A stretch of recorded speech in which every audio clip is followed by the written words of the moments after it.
মেমারিতে গ্যারেজে অগ্নিকাণ্ড দেখে আতঙ্ক ছড়ায় স্থানীয়দের মধ্যে। রবিবার গ্যারেজ থাকে বন্ধ, আর সেই বন্ধ গ্যারেজে অগ্নিকাণ্ড। কিভাবে লাগলো আগুন? কেউ কি ইচ্ছাকৃতভাবে আগুন লাগিয়েছে নাকি অন্য কোনো কারণ?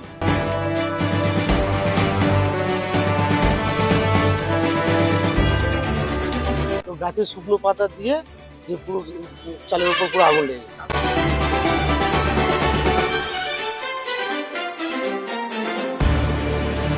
রবিবার সন্ধ্যা ঠিক 7টা, আর সেই সময় হঠাৎ একটি গ্যারেজে আগুন লাগে।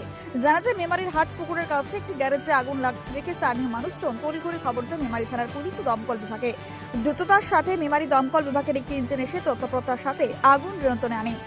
মেমারি হাট পুকুর আছে, এই জন্য ওই বাইরে থেকে ওইদিকে আগুন জ্বলছিল, ওখান থেকে আগুন উড়ে এসে আমাদের চালে পড়েছে।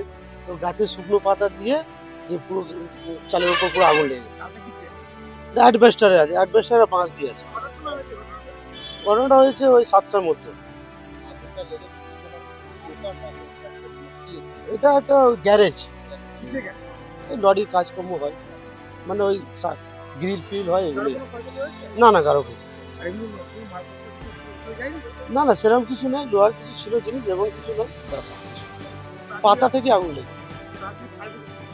হ্যাঁ, আমি খুব তাড়াতাড়ি শীঘ্রই খবর করবো।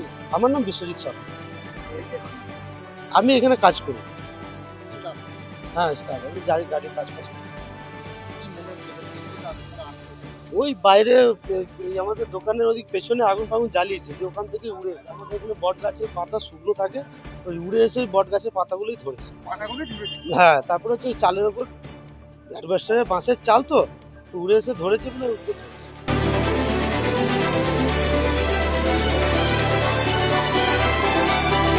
এরই মধ্যে ওই দোকানের মালিক এবং দোকানের কার্যকর্তারা এসে উপস্থিত হন। তিনি বলেন, অ্যাডভেস্টারের ছাউনি ছিল এবং সেই ছাউনির উপরে গাছের পাতা পড়েছিল, সেই পাতা থেকেই আগুন লেগেছে।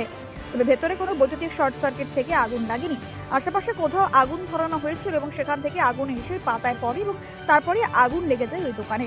জানা যায় দোকানের মালিকের নাম আব্দুল সালাম মণ্ডল এবং তার ছেলে আফতার ইসলাম মণ্ডল। তবে কি কারণে আগুন তা এখনো স্পষ্ট নয়। পুরো ঘটনা তদন্ত শুরু করেছে মেমারি থানার পুলিশ এবং পুরো ঘটনার তদন্ত করার পর আগুন লাগার প্রকৃত কারণ জানা যাবে।